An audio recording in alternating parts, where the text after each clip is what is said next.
Que Jesus abençoe a todos. É sempre uma alegria poder voltar a essa casa. Vocês já puderam ver que nós vamos falar a respeito de um tema muito significativo e importante, que é a questão do suicídio, e que tem sido notícia na televisão, no rádio, nos jornais, em várias instituições, sejam elas espíritas ou não espíritas, e que muitas vezes para nós parece ser assim um tema tão distante, tão longe da nossa vida, tão longe da nossa família, da nossa casa, e de repente, quando nós nos damos por conta, aquilo acontece bem pertinho de nós mesmos. Talvez, fazendo assim uma análise bem preliminar a respeito da questão, nós poderíamos dizer que o suicídio está diretamente ligado a essa fase de transição que nós estamos vivendo, dada as inúmeras dificuldades que as pessoas têm passado por questões de ordem social, política, econômica, educacional, que não só o Brasil, mas todo o nosso planeta vem vivendo. Então, é sempre muito difícil nós avaliarmos o quanto determinada pedra pesa nas costas de cada pessoa. Porque cada um de nós tem uma bagagem, cada um de nós tem uma experiência de vida, cada um de nós traz determinadas questões de vitória ao longo das encarnações, e quando nós nos deparamos com aquela determinada pedra, para uns a pedra é mais fácil de ser carregada, ou então nós conseguimos uma maneira prática de fazer com que ela seja carregada, e para outras pessoas aquilo é uma montanha intransponível. E aí a pessoa, muitas vezes, desprovida de uma religião, a pessoa se atira ao suicídio acreditando fatalmente que com o fim da vida ela encerra os seus problemas, as suas dificuldades, a pedra vai ficar lá e alguém vai ter que dar um jeito naquela pedra, não vai ser ele, e ele vai lá se acertar com quem tiver que acertar, na espiritualidade, naquilo que ele acredita, ou se ele não acredita em nada, então a morte acaba com tudo. E aí a pessoa acaba deixando não só a pedra, mas uma enorme dificuldade, um grande número de problemas para a própria família e para as pessoas que ficaram para trás. Então o trabalho que nós fizemos quando foi nos pedido esse tema, foi uma coisa assim bem simples, baseada naquilo que a doutrina nos mostra, tá? O papel do espiritismo na prevenção do suicídio. Você continuará a viver depois da morte. Suicídio é uma ilusão. Procure ajuda.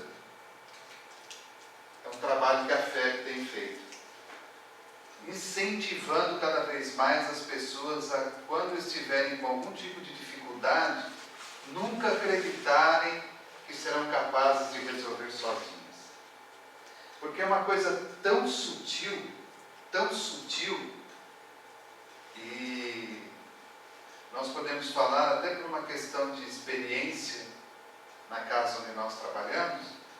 Uma das trabalhadoras da casa, que trabalhou lá durante muito tempo, acabou se suicidando no ano passado. E foi uma coisa tão sutil, tão rápida. Vejam que interessante, a pessoa fazia tratamento médico, tinha problema depressivo, pela separação do marido, que deixou 2 filhos, a deixou numa situação financeira muito difícil, mesmo com o apoio da família, ia no centro 3 vezes por semana, fazia tratamento espiritual, recebia o passe, a água fluídica, o livro, a mensagem, passava no atendimento fraterno, e um dia, todo mundo saiu de casa. Coincidiu aquele dia, todos saíram de casa. E foi justamente naquele dia que, quando a irmã voltou, ela havia se enforcado. Então olha que uma moça de 38 para 39 anos. Então vejam como que é uma coisa muito sutil, muito rápida. Quando você acha que está tudo bem, quando você acha que a pessoa teve uma melhora, quando você acredita que está superando aquela situação, acontece um determinado problema do suicídio. E nós que somos espíritas, temos que levar em conta uma outra agravante que é muito importante. A questão dos espíritos que estão ao redor daquele que tem o intuito de se suicidar. Porque eu sempre costumo dizer, quando nós fazemos uma reunião de desobsessão, e eu sempre falo isso para os trabalhadores, nós temos os espíritos que são os chamados irmãos necessitados de esclarecimento, morreram de outra religião, não sabem nem que morreram e estão procurando ajuda. E temos os chamados, por Kardec, espíritos obsessores, que são aqueles que têm um comprometimento conosco. Ou seja, há uma dívida entre nós. E como diz Joana de Ângeles, se há dívida, há cobrador, esses espíritos vêm nos cobrar. E todas as vezes que nós abrimos o portão da rua para que alguém entre à vontade na nossa casa, esses espíritos têm acesso.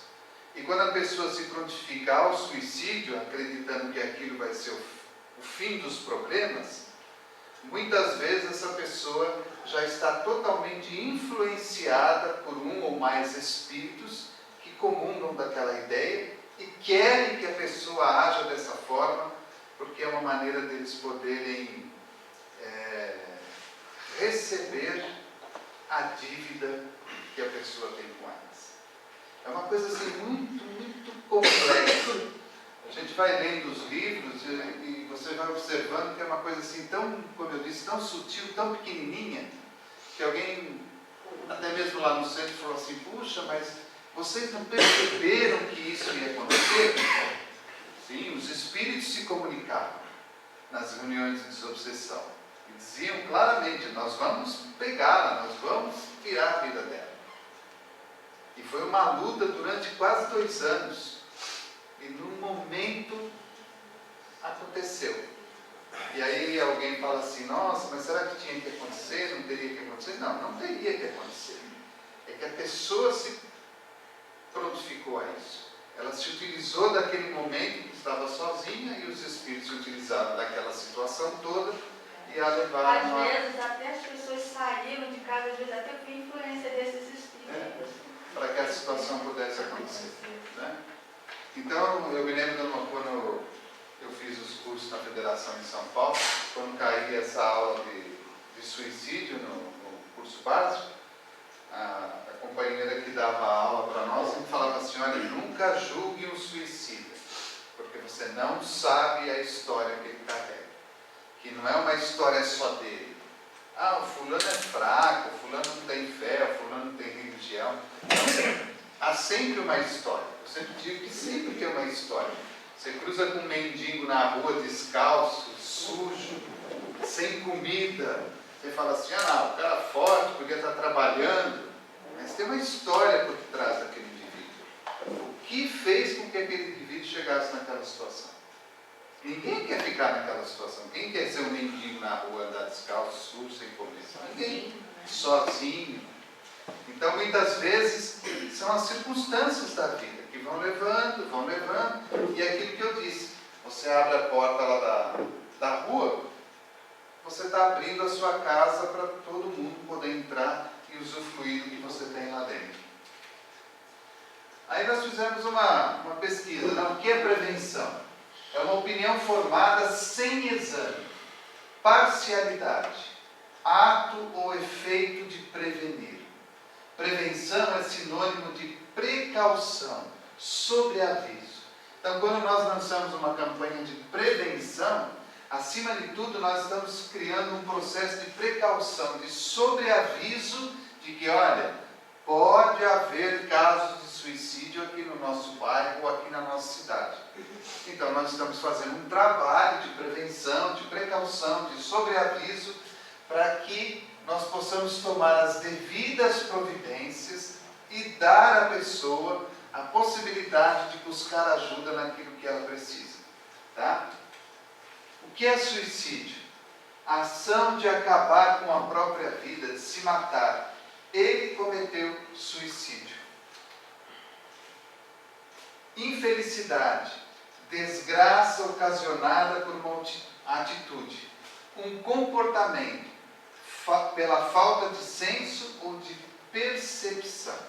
E quando nós falamos assim dessa infelicidade, dessa desgraça através de uma atitude, o comportamento que a pessoa teve, ou a falta de senso ou de percepção, tudo isso está diretamente ligado ao quê? A uma religião.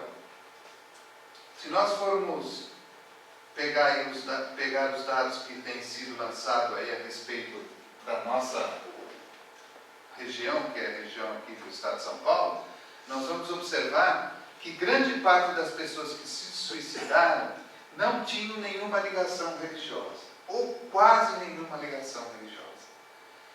Muitas delas eram católicas, por exemplo, ou eram de outra religião, mas não eram frequentadoras. Eram católicas, mas não frequentavam. Eram budistas, mas não frequentavam. Eram espíritas, mas não frequentavam. A pessoa tinha um rótulo religioso, mas não fazia daquela religião um meio de abastecer a sua fé para não cair em determinada situação como essa do suicídio. Outra informação importante é que grande parte dessas pessoas que se suicidaram tinham graves problemas familiares. Olha como que o lar é importante nessa questão. E uma outra informação importante é que grande parte dessas pessoas que se suicidaram já estavam fazendo algum tipo de tratamento de depressão. Ou seja, a pessoa estava sob cuidados médicos. Então a pessoa ela chega num determinado limite de tolerância, vamos dizer assim. Ela chegou naquele limite de tolerância. E quando ela chegou naquele limite de tolerância, ela começa a entregar os pontos. Ela vai entregando ponto. É como se você levasse uma bordoada todo dia de manhã. Você leva uma, leva duas, leva 15, leva 20, leva 30, leva 60. Quando chega lá no 10º mês, você já tomou 300, você já começa a sentir o baque. E aí você começa a perder a força. Você vai desistindo. Você vai entregando os pontos. Começa a não existir nada que motive você a mudar de opinião.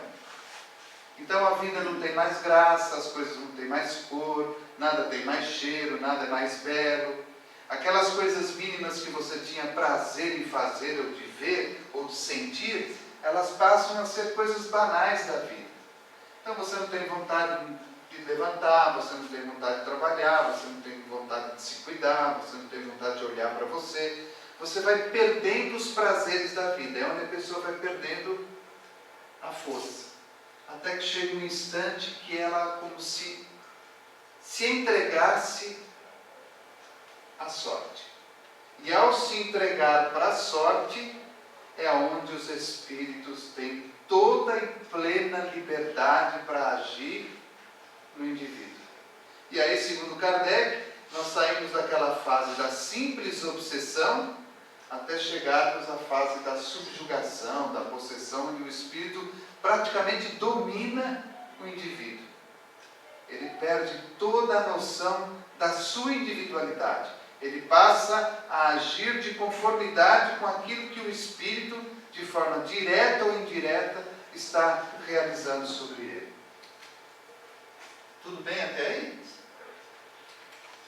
Motivos que podem nos levar a cometer suicídio. São várias as causas que conduzem o ser humano ao suicídio, todas indicativas do desconhecimento de como funcionam a justiça e a misericórdia divinas. Então a pessoa não tem noção, ela não tem uma base religiosa. Para ela, o fator de acabar a morte ali é o fim de todos os problemas. Então ela não vai ter problema mais para ela não vai ter mais dor de cabeça com ela, não vai ter mais dor de cabeça com aquilo, e aí ela põe um fim à vida. Outras questões que são importantes: o materialismo severo, a solidão, a depressão, as enfermidades incuráveis, a violência, os maus tratos, abusos de todo tipo, a pobreza extrema, o fanatismo religioso, a negligência e o abandono familiar, perdas afetivas, alcoolismo, drogatização, distúrbios mentais, desesperança e a obsessão de espíritos. Olha como que a lista é grande, uma lista extensa. E se nós formos pegar, por exemplo, aqui a depressão, a violência, o fanatismo religioso, o abandono familiar, a negligência, onde está a negligência? Aqui, a negligência, o alcoolismo, as drogas, os distúrbios mentais, a desesperança, perdas afetivas, é o que mais nós convivemos hoje. Quem lida no atendimento fraterno sabe disso. As pessoas não se conformam, por exemplo, de perder. Eu namorei 300 anos com fulano, aí não deu certo. Agora você vai ter que começar tudo de novo. A pessoa não se conforma, não aceita essa perda. Não aceita. Quem está falando? Os jovens, ultimamente, eles não estão preparados para perdas. Eu vejo como nos filhos. E isso aí está trazendo aí uma desesperança. E outra coisa que é importante nessa questão dos jovens é o fato de, como nós damos tudo, é uma troca. Vai fazer prova, hein? Se você tirar 10, tal coisa. Se você tirar 9, tal coisa. Nós vamos fazendo uma jogada, né? Uma brincadeira com aquilo. Então nós estamos dando. Cada vez que nós estamos dando, nós estamos incentivando o fulano a ter. Só que nós vamos chegar a um determinado instante que muitas vezes nós não vamos poder mais dar o que nós dávamos antigamente. E nem sempre a pessoa vai ter um entendimento suficiente para aceitar essa nova condição. E aí a pessoa não aceita o fato de perda, de não ter as coisas, né?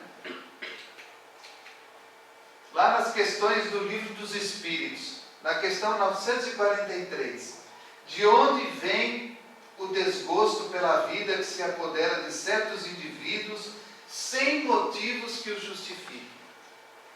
Pessoas ricas, bem de vida, com tudo de bom que você imagina, e a pessoa não tem motivo. Nós vemos aí cantores, né?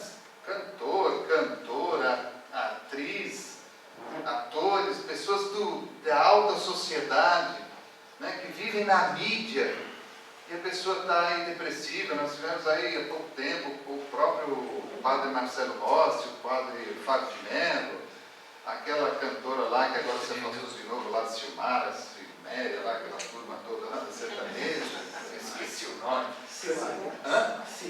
Simária, isso mesmo. Se afastou agora de novo por questões não só de saúde, mas também a pessoa não está bem consigo mesmo, está infeliz consigo mesmo. Não, e uma pessoa faz um show desse e ganha 400, 500, 600 mil reais. Materialmente falando, né? Tem tudo, mas e o vazio?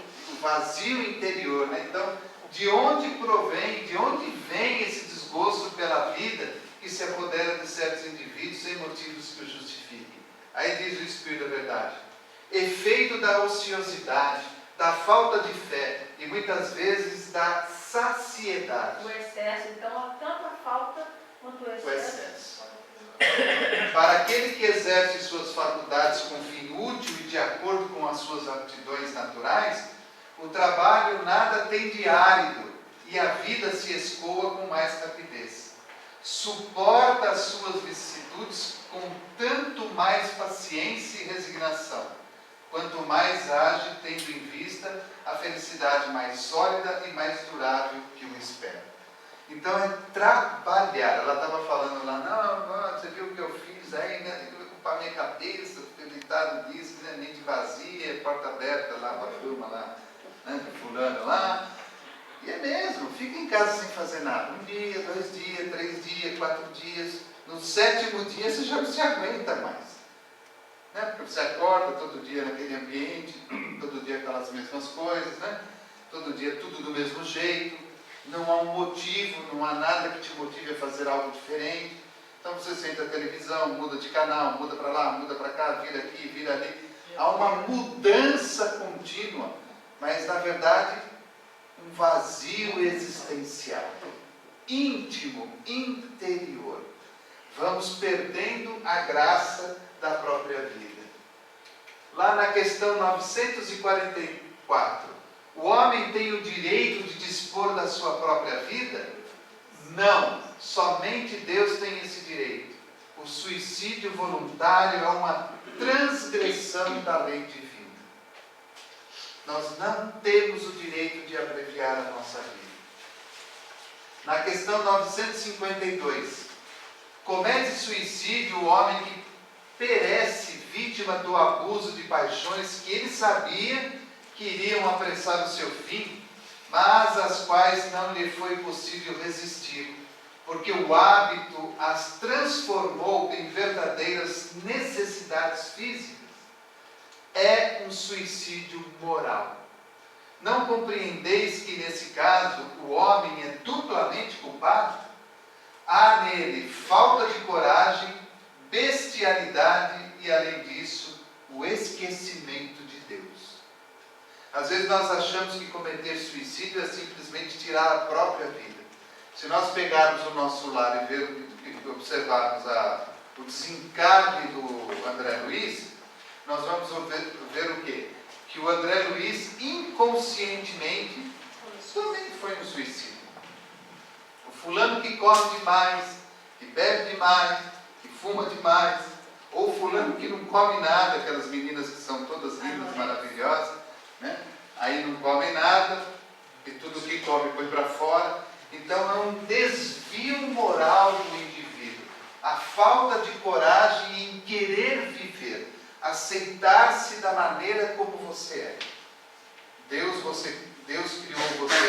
você é assim, trabalhe para melhorar, aceite-se da maneira como você é, entenda as situações que estão acontecendo ao seu redor e viva dignamente.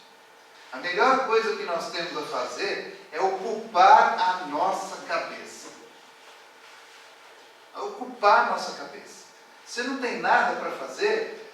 Nossa, vai plantar uma flor, vai pintar aquele armário que está todo enferrujado, vai limpar a geladeira, descongela a geladeira, limpa o fogão, né? Aqueles respingos de bolo lá no forno, vai fazer alguma coisa, inventa alguma coisa. Não fique parado. Leia um livro, assista um filme edificante, assista um documentário edificante. Se você não está se aguentando, procure a ajuda de alguém. Não guarde para você a sua tortura, o seu sofrimento, a sua dor. Procure a ajuda de uma pessoa. Falando em ajuda, eu me lembrei do CVV, né? CVV é. O telefone? Não sei o CVV. 188. Agora no Brasil. Davi, permite uma dúvida? É o seguinte, as doenças do corpo físico, né, existem algumas doenças que a medicina e a ciência tratam como doenças hereditárias.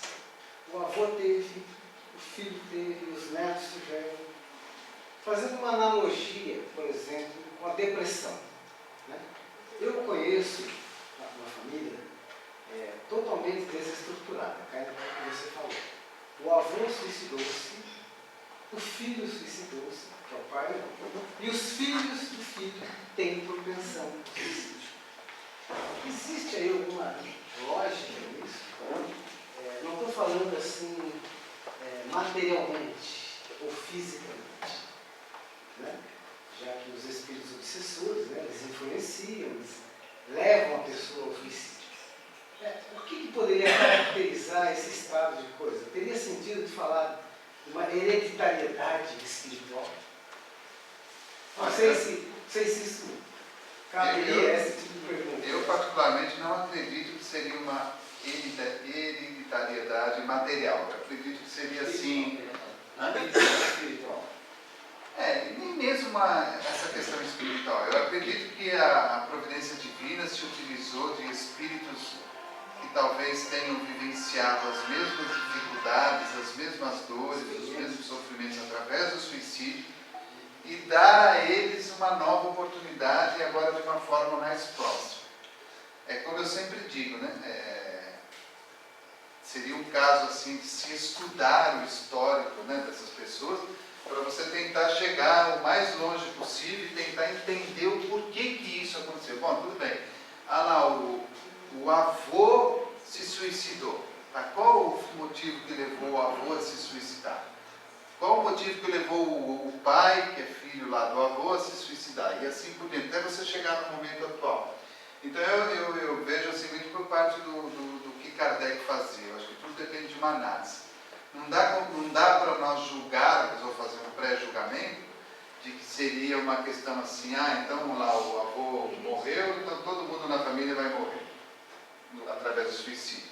Não vejo por esse caminho. Eu vejo que é uma questão há uma propensão, mas há, acima de tudo, um comprometimento espiritual ali muito grande. Eu acredito que é um comprometimento muito grande. É interessante, né, que todos eles tinham e têm um ponto em comum: a depressão.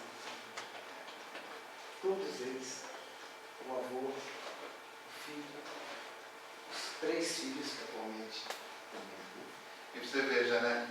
Todos com depressão e todos com já 2 se suicidaram e os filhos quase com propensão para o suicídio. Então você veja que, espiritualmente falando, são espíritos extremamente comprometidos. Talvez comprometidos entre eles próprios. Né? Sabe lá o que essa turma deve ter aprontado lá em alguns séculos atrás. Né? Deve ter cortado boas e curtas. Como se diz na gíria, jogaram pedra no Cristo. Minha irmã que fala assim, nossa, não sei o que eu fiz, acho que eu joguei chiclete. Ela fala que é chiclete. É cruz. Davi, só fazendo uma colocação. Acho que a gente não pode pré-julgar, como o Davi falou, né? Até porque, pelo conhecimento da doutrina, nós sabemos que o espírito, ao fazer a sua programação reencarnatória, colocado aquele corpo que vai se formar, ele vai ser moldado a partir dos dados do perispírito desse espírito e com as necessidades do que ele vai ter que vivenciar nessa encarnação. Então, assim, esse espírito, ele traz na matriz mental dele toda uma situação que o leva a, fisicamente, no caso genético ou do corpo físico, somatizar essas substâncias que faltam no cérebro, para serotonina e outras substâncias mais anossométicas, que ajudam a manter a pessoa num nível de, assim, estabilidade emocional, né? Você não ficar nem muito triste, nem euforia, né? Nós temos uma química mental que faz isso, né? E quando a gente molda o nosso corpo físico na reencarnação, nós vamos vir com algumas propensões características do nosso espírito, né? Então, assim, claro que esse grupo, que tem características muito marcantes, muito parecidas, supõe-se que teria uma ligação pregressa de uma situação de depressão. Mas a gente não pode afirmar 100%, mas que cada um individualmente traz na sua matriz perispiritual essas características, sim. E o mais importante, lembrando que o Chico falava, que esses espíritos não estão predeterminados ao suicídio. Então ele tem a livre escolha, o livre-arbítrio para ele ser livre. Não, meu avô já se matou, meu pai já se matou, eu vou me matar também? Não vou fazer isso. Eu vou procurar ajuda, vou buscar outra alternativa. Então o espírito ele tem a escolha. E aí é naquele momento crucial em que ele vai fazer a escolha para poder, muitas vezes, quebrar essa cadeia que está acontecendo. Não sei se deu para... questão 952A, Kardec pergunta: será mais ou menos culpado do que o que tira a própria vida por desespero? É mais culpado porque tem tempo de refletir sobre o seu suicídio. Naquele que o faz instantaneamente, há, por vezes, uma espécie de desvario, que tem alguma coisa da loucura. O outro será muito mais punido, porque as penas são sempre proporcionais à consciência que se tenha das faltas cometidas. Então, quer dizer, quanto mais consciência eu tenho, maior é a responsabilidade pelo ato que eu pratiquei. Como diz Emmanuel, quanto mais sabemos, maior é a nossa responsabilidade. Quanto mais eu sei, mais eu me comprometo, né? Mais eu serei cobrado, né? Tipos de suicídio. O suicídio pode ser classificado como direto ou intencional e indireto. Direto ou intencional e indireto. O suicídio intencional resulta de ato consciente. Há um planejamento da morte, às vezes com detalhes. Então, fulano espera, ele já sabe, ele já determina tudo aquilo lá, naquele dia, naquele horário, não vai ter ninguém em casa, eu vou fazer isso, eu vou fazer aquilo, ele vai lá e faz esse suicídio. E há o suicídio indireto, que resulta de hábitos e comportamentos viciosos que lesam a saúde física ou psíquica, ou então ambas as coisas. A pessoa que toma remédio demais, a pessoa que, né, ela já toma um remédio, ela fala assim, bom, já que não tem solução para a minha vida, então vou tomar 20 remédios de uma vez. Vira lá o pacote todo e muitas vezes acaba se suicidando, então às vezes ainda acaba conseguindo se salvar. As consequências do suicídio. O suicídio, independentemente da forma como se manifesta, sempre produz sofrimentos no curto, médio ou longo prazo, em ambos os planos da vida, o espiritual e o físico. Então, a questão de um mês atrás, uma moça lá de 31 anos se suicidou lá em Pinda. 31 anos, trabalha, uma moça bonita, jovem, cheia de vida, com um filho pequeno. Aí aproveitou que não tinha ninguém em casa, porque estava tudo tranquilo, se enforcou lá na cozinha do apartamento. Imagine para a criança isso. Imagine para a família, né? Imagine quem encontrou, que abriu a porta lá e vê aquela cena. Então vejam, é um problema não só para a pessoa, mas é um problema também para os outros que ficam. Isso materialmente falando. Espiritualmente, você vai ficar com aquela imagem marcada na sua cabeça. Você fica com a imagem marcada. Porque é uma coisa que não é costumeira.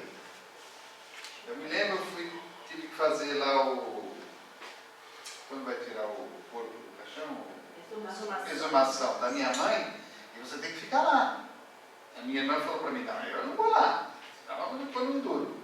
Meu irmão, pelo amor de Deus, nem me chame para isso. Aí teve que eu lá, vou lá, eu lá. E a gente fala assim, sou espírita, né? É só o corpo ali, é só uma coisa material, bobagem, besteira. Aí quando o fulano tira aquele caixão e abre, você tem que fazer a separação dos ossos para levar lá para a caixinha. Nossa, só por Deus, como diz a criançada, só por Deus. Porque é difícil para a gente, é difícil. Então imagine, aquilo fica marcado na cabeça da gente. Agora imagine isso na questão espiritual. Quantos espíritos, nós falamos até agora daqueles espíritos que estão ali trabalhando, torcendo e lutando para que a gente caia. Mas também tem uma grande leva de espíritos que está fazendo de tudo para que você não faça isso. E aí é uma questão não só também da matéria, mas é uma questão da espiritualidade também. Que há não diria uma decepção, mas uma tristeza pelo fato que acaba acontecendo. Lá no Livro dos Espíritos de novo, na questão 957, quais são em geral, com relação ao estado do espírito, as consequências do suicídio? as consequências do suicídio são muito diversas, não apenas fixadas, e em todos os casos são sempre relativas às causas que o produziram. Há, porém, uma consequência a qual o suicida não pode escapar: o desapontamento. Ademais, a sorte não é a mesma para todos, depende das circunstâncias. Alguns expiam sua falta imediatamente, outros em nova existência que será pior do que aquela cujo curso interromper. Olha que interessante. Então, às vezes a pessoa se suicida, ela consegue amenizar, expiar a sua falta imediatamente, resolve essa questão com a sua consciência e com a divindade, e ao mesmo tempo tem outros que reencarnam numa situação extremamente pior do que naquela que acabaram tirando a própria vida. E o que eu achei muito interessante é o fato de lá em cima ele dizer: olha, você vai ter um desapontamento muito grande na hora que você abrir os olhos do lado de lá e observar que você continua vivo, carregando os mesmos problemas de quando estava encarnado. Uma declaração de Camilo Cândido Botelho no livro Memórias de um Suicida.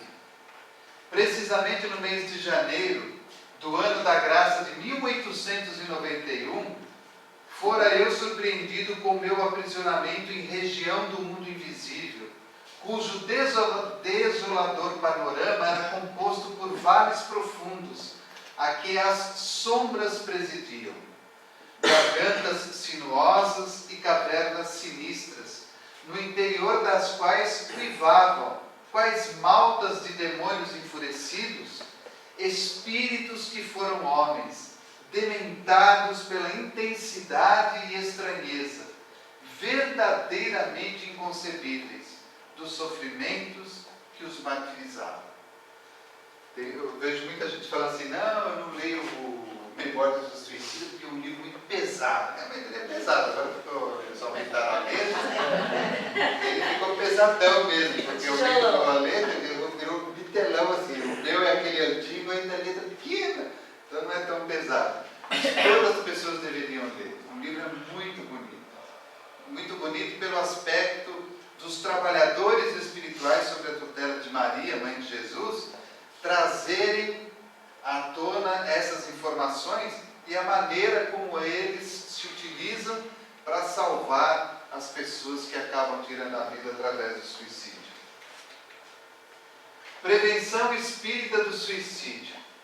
São ações de apoio usualmente disponibilizadas no centro espírita, como prece, passe, estudo, trabalho no bem, diálogo fraterno, esclarecimento doutrinário a espíritos obsessores e entre outras atividades. O papel da casa espírita. Prevenção se conquista com conhecimento, e conhecimento se adquire com estudo. O grande papel fundamental da casa espírita, aí já é uma questão particular minha que eu coloquei, eu vejo que toda prevenção ela se conquista com conhecimento. A pessoa tem que conhecer o que ela está pretendendo fazer com ela mesma. Olha, você tem ideia de se suicidar? Então, olha, você tem conhecimento disso, disso, disso. E o conhecimento só se adquire com o estudo. Por isso que eu ainda sou do tempo de Kardec, de que a casa espírita tem como meta prioritária estudo. A casa espírita pode fazer de tudo que ela quiser. Tudo que for possível. Desde uma sopa até um sapatinho para quem precisa. Mas o que não pode faltar é o estudo. Porque é a grande função da casa espírita.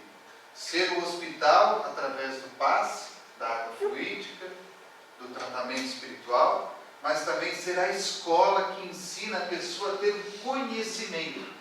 Porque quanto mais conhecimento você tem, mais responsabilidade você vai tendo e menor é a sua vulnerabilidade para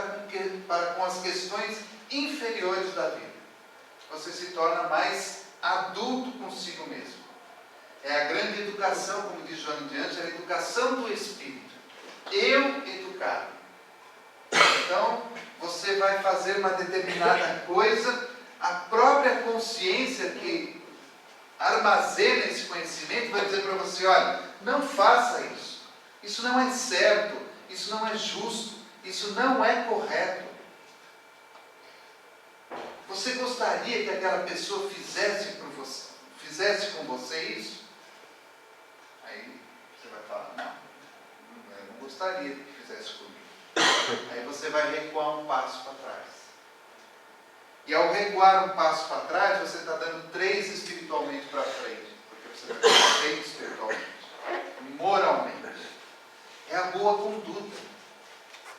Mesmo que nós olhemos lá para fora e a gente fala assim, nossa, mas tem um monte de gente que não pensa assim. Que faz e faz mesmo. Se tiver que passar com um trator em cima de você, passa. Tudo bem. Como eu sou espírito, o trator não vai me matar. Eu vou continuar vivo do mesmo jeito. E o fulano vai perder o tempo dele. Porque eu vou continuar na minha caminhada e no meu trabalho. É uma questão moral do indivíduo. Então, conhecimento se adquire com o estudo. Quanto mais você estuda, mais você aprende. Os antigos livros, como Leon Denis, Gabriel Delane, Camille Flammarion, Ernesto Bozano, que são livros que quase ninguém lê, ninguém gosta de ler, deveriam ser estudados na casa espírita. Porque são livros de pessoas que compartilharam de perto com Allan Kardec. De perto. Você já imaginou? Às vezes quando eu fico me lembrando, puxa, eu convivi com o Chico, eu vi o Chico assim de perto, eu tocava nele. Isso é uma dádiva da vida. Imagina quem viveu com Kardec, entendeu o que Kardec pensava, o que ele sentia. E esses livros estão lá na biblioteca, deve ter aí na biblioteca, deve estar amarelo, com caruncho já, deve estar lá. Está lá. Porque nós gostamos, né, da emoção, daquela coisa que a gente estava falando quando eu cheguei, estava falando com a companheira. Nós gostamos da emoção, né? Daquela coisa ativa. Então é romance, aquilo e tal. É importante. Mas também tem que ter essa base, esse pilar que nos sustenta a vida. E uma mensagem final. Nos momentos graves, use a calma. Use a calma, fique tranquilo, relaxe. Nossa, quando a gente fica nervoso, dá dor nas costas, dá problema no estômago, né? Gastrite, úlcera, né? A gente não se alimenta adequadamente, dá queda de cabelo, dá problema no fígado, mau funcionamento dos rins. Criamos um mal-estar no nosso esôfago, o nosso coração não funciona adequadamente na batida correta. Mudamos todo o percurso da energia do nosso corpo físico. Então, use a calma. A vida pode ser um bom estado de luta, mas o estado de guerra nunca será uma vida boa. A vida pode ser um bom estado de luta, mas o estado de guerra nunca será uma vida boa. Não delibere apressadamente. Sempre lembro da minha avó, quando ela falava assim, se você está com dúvida, é não. A dúvida é não. Não sei se eu vou para Ubatuba, não sei se vou, o tempo está meio chuvoso. Está na dúvida? Não vá. Não vá, porque você vai ficar meio azedo, vai chover, depois você vai reclamar que desceu, que subiu, que a serra, que a curva, que o cotovelo. Então não vá. Na dúvida, não. Não delibere apressadamente. Se você tem dúvidas de alguma coisa, do que pensar, do que sentir, do que falar, do que fazer, do que agir, pense novamente. Reflita novamente, para ver se aquilo que você vai fazer está de acordo. As circunstâncias filhas dos desígnios superiores, modificam-nos a experiência de minuto a minuto. As circunstâncias da vida modificam-nos a experiência de minuto a minuto. Todos nós aqui agora estamos quietos, refletindo, né? Ouvindo, lendo. Daqui a pouco vai acabar, nós vamos entrar no carro, chegamos no primeiro farol, alguém nos fecha. Pá, mudou. Mudou o start. Pá! A gente muda rapidamente, as coisas mudam rapidamente. Evite lágrimas inoportunas. O pranto pode complicar os enigmas ao invés de resolvê-los. Se você errou desastradamente, não se precipite no desespero. Está falando de erro. Errou. Errar é humano, perdoar é divino. Vocês imaginam se Deus fosse aquele Deus de castigo, chicote, nossa, a humanidade inteira estava trancafiada no porão. E nós estamos aí, ó, vivendo livremente, gozando de tudo de bom que a vida pode nos oferecer. Se você errou, entenda o porquê você errou. Aceite o seu erro. E não pratique o erro novamente. O reerguimento é a melhor medida para aquele que cai. Tenha, de novo lá, use a calma, tenha paciência. Caiu, levanta, sacode a poeira, dá a volta por cima e segue em frente. Todo mundo cai, todo mundo erra. Nós somos seres humanos falíveis. Todos nós temos as nossas tristezas, as nossas dores, os nossos sofrimentos, os nossos recalques, as nossas revoluções interiores, que a gente vai se guardando, vai orando, vai usando a calma, vai tendo paciência, vai suportando, que é diferente de tolerar. Ah, eu tolero. Não, você não tem que tolerar. Você tem que aceitar a outra pessoa, da maneira como ela é. Se você fica tolerando o outro, você está acabando com a vida dele e está acabando com a sua também. É aceitação. O outro é daquela forma. Acabou. Tenha paciência com ele. Se você não chega a dominar-se, debalde buscará o entendimento de quem não o compreende ainda. Isso é muito comum hoje, né?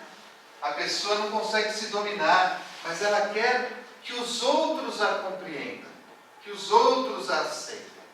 Então eu quero que todo mundo me ame, que todo mundo me agrade, que todo mundo me bajule, que todo mundo me carregue no colo, que todo mundo me faça um cafuné, que todo mundo me beije, enfim, que a gente quer tudo pra gente.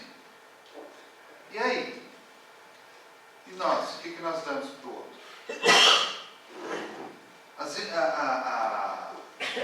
A nossa ideia está invertida. Jesus ensinou totalmente diferente. Faça aos outros tudo o que queres que os outros te façam. Aí alguém levanta e fala assim, nossa, mas eu já estou careca de tratar bem o meu marido, a minha esposa, seja lá quem for, com carinho, com amor, com isso, com aquilo, com aquilo. Aí como dizia o Chico, você já está fazendo tudo isso? Estou, não aguento mais. Nossa, minha irmã, então continue fazendo. Mais e mais. É da obrigação da pessoa. Faça aos outros tudo o que queres que os outros te façam. Porque quando nós agimos assim, segundo Jesus nos ensinou, nós estamos colocando de lado o apego a nós próprios. E a não preocupação de ter retorno. Eu faço por fazer. Você vai dar sopa na rua e fica esperando o quê? O fulano olhar para você e falar assim, puxa, muito obrigado, você é um anjo que caiu do céu. Aí vai lá e te abraça. Você vai dar a sopa por dar, pelo amor, pelo carinho, pela caridade. por sair-se da sua posição e colocar-se no lugar do outro. Como eu me sentiria, ou como eu estaria no meio da rua, esperando um prato de sopa dado por alguém que eu nunca vi na minha vida? Vou colocar-se no lugar do outro. Então, se você não chega a dominar-se, debalde buscará o entendimento de quem não compreende ainda. Se a questão é excessivamente complexa, espere mais um dia ou mais uma semana, a fim de solucioná-la. O tempo não passa em vão. A pretexto de defender alguém, não penetre o círculo barulhento. O tempo não passa em vão.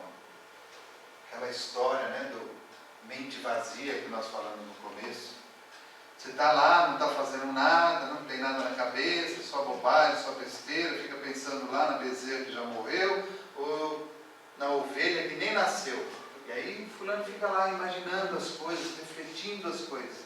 E o tempo, ele vai passando e você vai perdendo a oportunidade. E nunca se meta em coisas que não é da sua alçada, da sua responsabilidade, do seu compromisso. Eu me lembro que o Chico sempre falava, toda vez que nós entramos numa contenda, ou toda vez que nós entramos num círculo barulhento, é para levar a palavra da reconciliação, do amor, do entendimento, da paz, do perdão, e não fomentar a intriga, indo para um lado ou indo para o outro, Há pessoas que fazem muito ruído por simples questão de gosto. Há pessoas que fazem muito ruído por simples questão de gosto.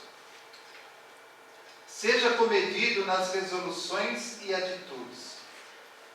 Nos instantes graves, nossa realidade espiritual é a mais visível. Olha que interessante. Nos instantes mais graves da vida, a nossa realidade espiritual é a mais visível. Quando você se vê diante de uma dificuldade, diante da morte, diante de uma doença incurável, é que você revela a sua espiritualidade. Como você reage perante aquilo. O quanto espiritualmente você já amadureceu. Em qualquer apreciação alusiva a segundas e terceiras pessoas, tenha sempre cuidado com o que você fala ou com o que você pensa. Em outras ocasiões, outras pessoas serão chamadas a fim de se referirem a você. Em hora alguma, proclame seus méritos individuais, porque qualquer qualidade excelente é muito problemática no quadro de nossas aquisições. Lembre-se de que a virtude não é uma voz que fala, e sim um poder que irradia. André Luiz.